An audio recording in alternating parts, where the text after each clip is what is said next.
If you want to improve your English while enjoying one of the most magical stories ever told, keep listening, because this tale of a fisherman, a trapped Jinni, and a kingdom under enchantment will not only captivate you but also train your ear for real English storytelling. Our story begins by the shores of an ancient sea, where an old fisherman lived a life shaped by routine and hardship. His clothes were worn from years beneath the sun, his hands rough from countless battles with tangled nets and unpredictable waters.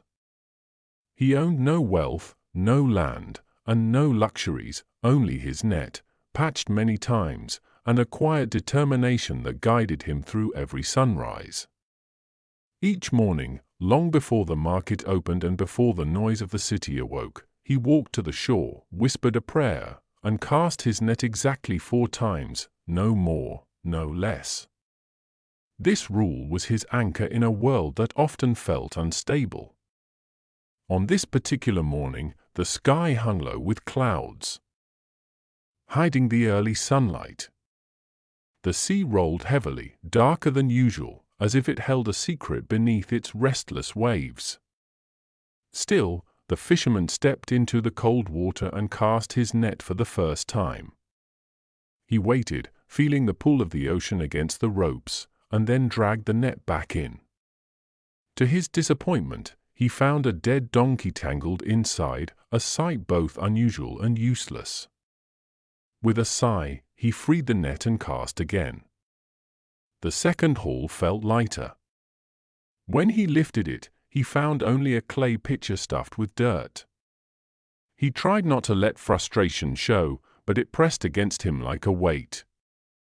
His third throw produced nothing but broken shards of pottery and pieces of glass that gleamed sharply in the grey morning light.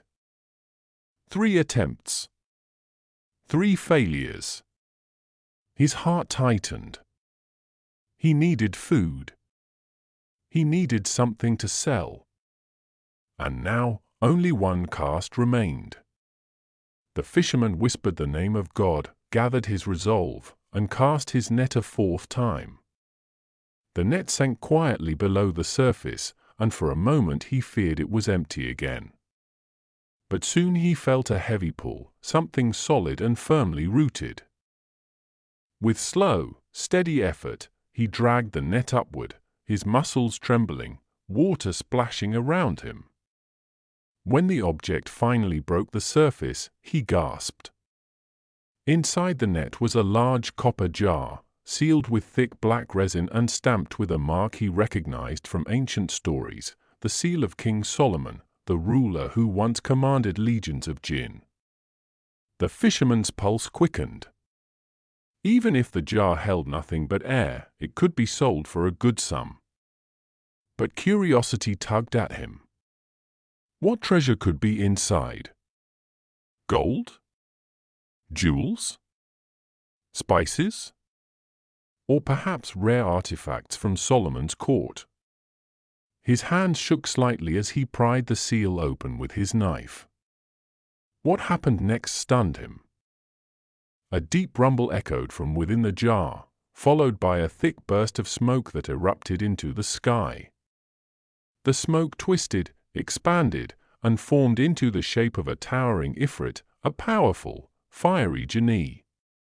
Its presence felt like a storm given life. The air trembled. The waves around them shivered. The fisherman stumbled backward, nearly falling into the water. The Jinni's voice rolled like thunder across the shore. At first, the Jinni didn't see the fisherman. He looked wildly around and shouted, "Where is Solomon? Has he come to destroy me again?" The fisherman, gathering what courage he could, called out, "Solomon has been dead for many centuries." The Jinni froze, then burst into loud, echoing laughter. So the great king is gone. At last! But his joy quickly transformed into cold cruelty. He turned toward the fisherman and declared, "You, human, will choose the manner of your death." The fisherman's heart dropped. Death? Why? I freed you. The Jinni's expression darkened. He explained that after Solomon imprisoned him, he spent the first 100 years vowing to reward anyone who released him with endless riches, but no one found him. For the next 100 years, he swore to grant treasures beyond imagination. Still, no one came.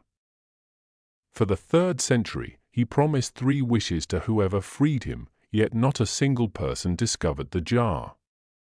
By the 4th century, loneliness and despair turned to anger. The Jinni's vow changed: whoever opened the jar would die. And so he intended to fulfill that oath. The fisherman pleaded desperately, but the Jinni remained unmoved. With no weapon and nowhere to run, the fisherman used the one thing he still had, his mind. "Great Jinni," he said carefully, "you claim you lived inside this small jar. Forgive me, but I cannot believe such a powerful being could fit into something so tiny." Pride surged within the Jinni. "You doubt me? Foolish human, watch!"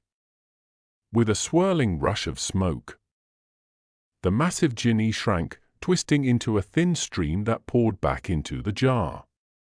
The moment the last wisp entered, the fisherman lunged forward and slammed the lid shut. The Jinni roared, "Release me at once!" But now the fisherman held power. Holding the jar over the sea, he threatened to throw it back into the depths. Terrified, the Jinni begged for mercy and swore by God to reward rather than harm him. To teach the Jinni the importance of gratitude, the fisherman told him the long tale of King Unan and the sage Juban, a story of wisdom ignored, kindness betrayed, and a king punished for destroying the very man who healed him. The story humbled the Jinni. He promised sincerely to help the fisherman. When the fisherman finally opened the jar again, the Jinni emerged calmly and guided him across the desert to a hidden valley where a pond shimmered with otherworldly colors. Inside swam 4 kinds of fish: red, blue, yellow, and green, each brighter than gemstones. The fisherman caught 4 and brought them to the Sultan, who admired their beauty and paid the fisherman handsomely. But when the royal cook placed the fish on the pan, something miraculous happened. A mysterious figure appeared out of fire, questioning the fish, and the fish answered in human voices. Moments later, the fish burned to ash. Astonished, the Sultan summoned the fisherman and demanded to know where the fish came from. The fisherman guided him to the hidden pond. There, sitting by the water's edge, they found a young man whose upper body was human but whose lower half was carved entirely from stone. With a sorrowful voice, the young man revealed himself as the ensorcelled prince. He explained that he had once been the ruler of a great kingdom. He had married his cousin, a woman he loved deeply. But she did not love him. Each night, while he lay drugged by her magic, she escaped to meet her secret lover, a slave. When the prince discovered the truth, he followed her one night and struck the slave in a fit of heartbreak and jealousy. The blow wounded but did not kill him. When his wife realized what he had done, her rage turned into a curse. She transformed the prince into half stone and converted the entire population of the kingdom into the silent fish that now swam in the enchanted pond. The Sultan, moved by the prince's suffering, devised a plan. He disguised himself as the wounded slave, covering himself in bandages and lying in the tomb the sorceress had built for her lover. When she entered the tomb and heard what she believed to be the slave's voice pleading for healing, she gladly agreed to reverse her spells, restoring the prince's body and freeing the people she had imprisoned as fish. But the moment she completed her magic, the Sultan revealed himself and struck her down, freeing the prince and ending her tyranny. The prince regained his throne, his people returned to their human form, and the kingdom celebrated its liberation. Grateful for the fisherman's role in uncovering the truth, the Sultan rewarded him richly.